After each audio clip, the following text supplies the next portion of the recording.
pada waktu saya diajak ditambang itu, saya sudah ragu sebetulnya. Karena menurut pengetahuan saya, ini adalah konsensinya Arutmin. Arutmin, PT Arutmin.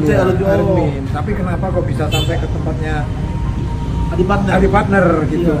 Tapi keraguan itu kemudian sirna karena ya faktor ada Pak UYM gitu ya. Kenapa sampai hari ini mereka tidak pernah berani untuk kemudian menunjukkan batang hidungnya untuk sekedar klarifikasi saja di depan media? Tidak ada, teman-teman. Artinya kan ini menjadi tanda tanya besar. Apakah memang mereka pemain dalam hal kasus dugaan penipuan investasi bodong batubara ini, teman-teman? Dan bisa jadi ini memang penipuan sejak awal, teman-teman.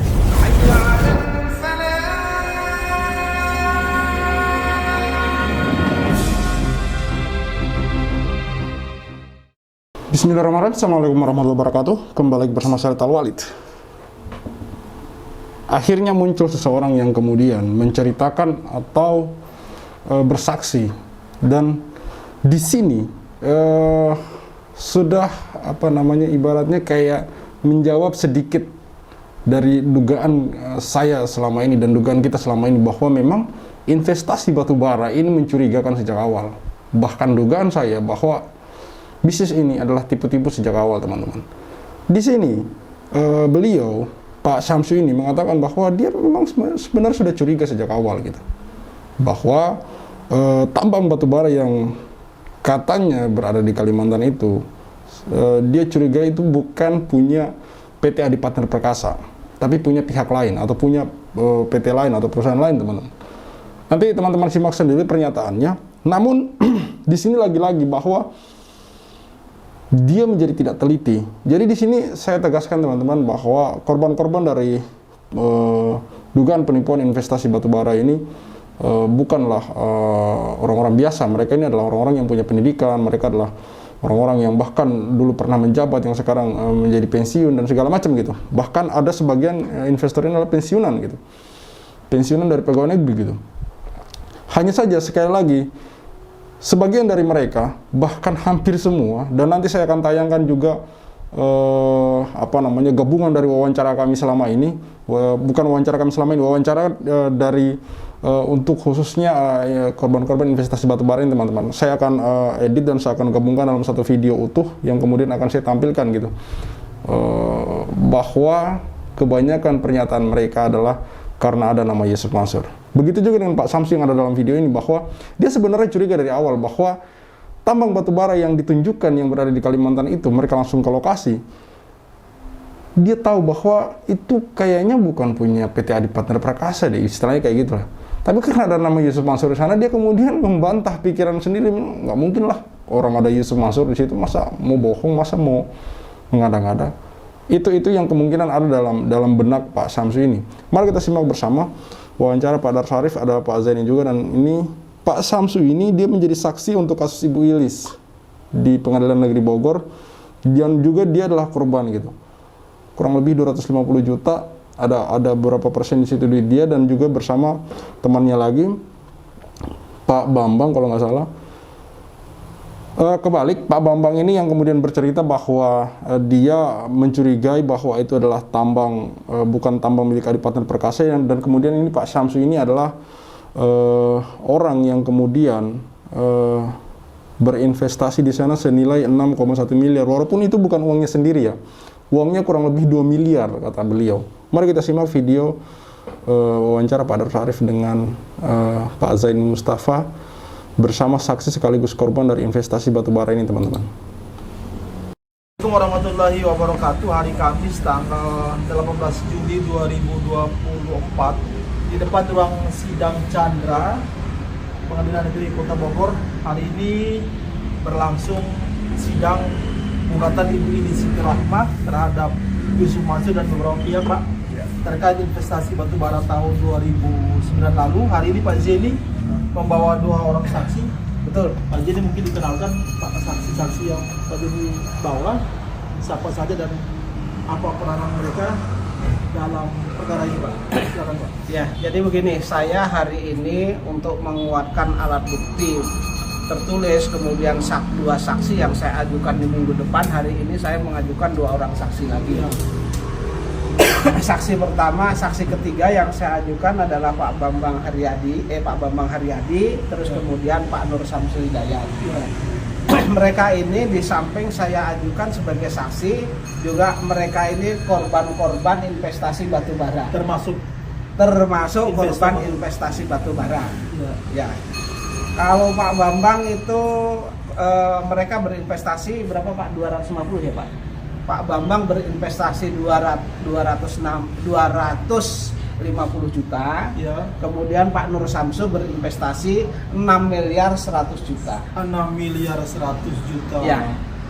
Jadi tadi keterangan yang disampaikan dalam persidangan berkaitan dengan investasi ini memang ada perannya dari BMT Darussalam, kemudian ada perannya dari Yusuf Mansur, kemudian ada peran dari Adiansah, kemudian ada peran dari PT Adi Partner Perkasa.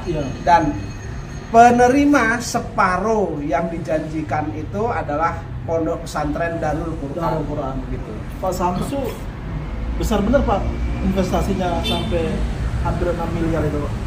Ya, itu semuanya bukan uang saya sebetulnya. Sebagian. Ya. Pak Samsu berarti ketika itu uang sugih Pak? Iya. Lah kalau zaman segitu dibeli rumah kota wisata dapat 20 Pak. Dapat 20 rumah Pak? Iya. Masya Allah. Kembali berapa banyak uang Pak Samsu Pak? Ya. Uang Pak Samsu dari sekian miliar itu berapa banyak? Saya tidak menghitung Pak, mungkin sekitar baru 1,5 sampai 2 miliar mungkin. Oh gitu, berarti masih banyak ya Pak? Pak Bambang, berapa Pak yang dikembalikan Pak? Saya lupa persisnya, tapi kira-kira sekitar 30 sampai 40% lah. 30 sampai 40% dari 250 juta. Iya. Pak Jen, saksi-saksi Pak Jen ini nggak ada rencana untuk menggugat juga Pak? Insya Allah ada. Insya Allah ada. Ya.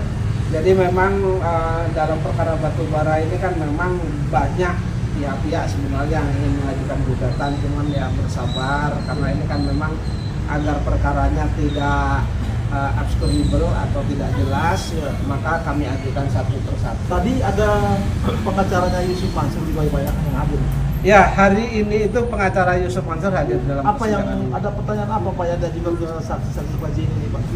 Yang diajukan oleh mereka hanya mengatakan bahwa ada nggak yang dikembalikan oleh Yusuf Mansur? Oh itu, Iya. yang diajukan pertanyaan itu oleh pengacaranya. Iya. Nggak ada pertanyaan lain lagi ke Bapak ini Pak? Ada. Apakah saya kenal sama Ibu Ilis. Ya, saya bilang kenal, tapi tidak terlalu rapat ya. Iya. Kenalnya pada waktu ya sesama korban lah. Iya. Pak Bambang pensiun ya Pak? Pensiun. Pensiun ya. Pak Samsul udah pensiun ya Pak? Iya. Pak, nggak ada upaya untuk minta kembali uang Bapak Pak? Keinginan ada sih. Ada, ya. Cuman kita ya tunggu dulu bagaimana ya. hasilnya ini. Ini kemungkinan gugat lagi nih Pak? Ya. Jadi berkaitan dengan kesaksian hari ini memang benar ada peran dari Yusuf Mansur. Terus kemudian kedua orang ini kan pernah diajak ke Kalimantan untuk melihat lokasi tambang batu bara tersebut. Iya. Dan beliau paseh menyebutkan satu persatu yang ada dalam foto yang saya ajukan sebagai alat bukti, orang BMT-nya mana, terus kemudian orang PT Adi Partner Perkasa mana, begitu beliau paseh.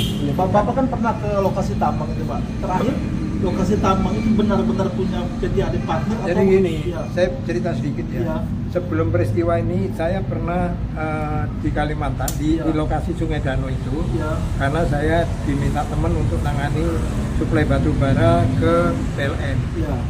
Terus sudah selesai, kemudian ada investasi batu bara. Iya. Pada waktu saya diajak di tambang itu, saya sudah ragu sebetulnya. Oh. Karena menurut pengetahuan saya ini adalah konsensinya Arutmin. Arutmin, PT Arutmin. PT Ya, Arutmin. Arutmin. Tapi kenapa kok bisa sampai ke tempatnya Adi Partner. Adi Partner gitu. Iya. Tapi keraguan itu kemudian sirna karena ya faktor ada Pak UYM gitu Iya. ya. Terus kemudian macam-macam lah. Jadi salah saya sebetulnya harusnya pada waktu itu Sudah kita progres. konfirmasi Iya. ke dinas pertambangan. Harusnya begitu. Tapi tidak lakukan itu. Tidak lakukan itu. Hanya karena faktor Yusuf Mansur dalam itu ya Pak? Iya, dan juga perannya sebetulnya perannya Pak Ridwan ini sebetulnya. Iya, iya. Ridwan siapa Pak? Ridwan Iwan Ridwan. Ya, beliau itu sama Pak? Beliau tuh dulu setahu saya waktu itu posisinya sebagai manajer atau di PNM ya. Iya, iya. Oke. PNM, ya. Beliaulah yang secara tidak langsung memutasi kita. Iya, iya, iya. Kalau ini bisnis waktu. Bagus. Ya memang bagus. Dan belakangan emang terbukti ini bukan punya adik partner, kasih tahu. Ya jelas ya di situ Pak Bambang ini mengatakan bahwa hanya karena nama Yusuf Mansur ada di sana, makanya kemudian mereka jadi luput dari apa ya, ibaratnya pikiran bahwa ini gimana, dari pertanyaan-pertanyaan yang sifatnya itu kemudian kritis gitu teman-teman. Mereka menjadi tidak kritis karena nama Yusuf Mansur. Jadi sekali lagi saya mau katakan di sini bahwa Pak Bambang ini paham gitu, mencurigai sejak awal, tapi hanya karena ada nama Yusuf Mansur di sana, makanya kemudian mereka ibaratnya terjerumus ke lubang itu gitu. Dan dengan adanya pernyataan ini, maka makin kuat diduga bahwa memang investasi batubara ini bodong sejak awal gitu, bahwa memang ini direncanakan sejak awal untuk kemudian tipu-tipu gitu. Bagaimana tidak teman-teman, kalau memang ini kita tidak berpikir bahwa ini bukan tipu-tipu, lalu kemudian timbul pertanyaan, apakah kemudian memang tambangnya itu ada sejak awal gitu? Kalau memang tidak ada sejak awal, hanya yang ditunjukkan itu adalah tambang milik orang, berarti memang sudah jelas ini perampokan sejak awal gitu. Bagaimana bisa? Ya jelas teman-teman.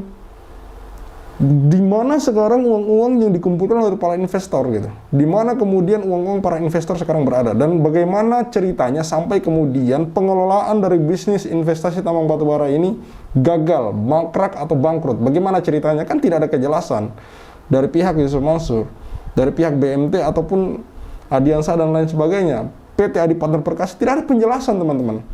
Dan di pengadilan mereka seperti kayak main tikus-tikusan, main kong-kali-kong gitu. Nggak hadir lah, nggak datang segala macam. Ini bagaimana ceritanya gitu. Jadi semakin kuat diduga bahwa memang investasi batubara ini adalah tipu-tipu sejak awal. Mari kita lanjutkan teman-teman. Jadi ini benar-benar tipu-tipu benar nih Ya, Pak. ya. Jadi waktu Manikin. kami tanya pada operator traktor, Iya. operator alat berat, itu mereka bilang ini tambangnya milik Adi Perkasa. Sudah dikondisikan ya Pak? Ya, bahkan pada waktu kami diajak ke loading port untuk Ya. untuk jetinya untuk naikkan batu bara ke Tongkang, Iya. itu orang-orang mereka juga bilang namun Ini punya adik partner. Adi Partner, pelabuhan milik Adi Partner, terus crusher juga milik mereka. Dan itu semua bohong semua nih Pak ya. Menurut Bapak, Yusuf Mansur tahu nggak bahwa ini semua bohong? Atau dia ikut mengkondisikan kebohongan ini nggak Pak? Nah, saya nggak tahu ya, Nggak tahu. tapi ya nggak mungkin lah kalau nggak. Oh, mungkin ya kata. Pak, jadi kita berkabar terus soal Ya, ada satu lagi yang akan saya sampaikan bahwa kalau BMT menyangkal bahwa mereka tidak tahu menahu, terus kemudian Yusuf Mansur juga mengatakan tidak tahu menahu tentang tambang bisnis batubara ini. Tadi saksi Pak Nur ya, Nur Samsu itu menyatakan bahwa ada pertemuan yang Pak Nur Samsu mengikuti. pertemuan apa tuh? Pertemuan antara BMT dengan Yusuf Mansur. 3 kali pertemuan, yang pertama di BMT, terus kemudian yang kedua adalah di Gedung Serbaguna dekat Masjid Al Ittihad, itu terletak di Legenda Wisata. Terus kemudian ada pembayaran DP apartemen 45. Nah, ini semua dibicarakan antara BMT dengan Yusuf Mansur dalam rangka bernegosiasi untuk mengembalikan uang umat ini. Iya. Dan ternyata itu kan tidak terrealisasi. Jadi kalau keduanya sekarang sebagai tergugat mereka mengatakan tidak tahu, itu adalah bohong besar. Makanya ketika kita ajak bermubahalah, tidak ada satupun yang berani dari tergugat itu untuk bermubahalah. Ya, jelas di sini ya.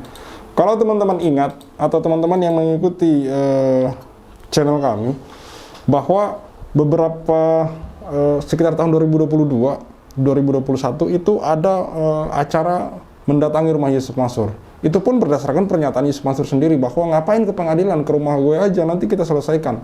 Kenyataannya 2 kali disamperin, Yusuf Mansur tidak datang.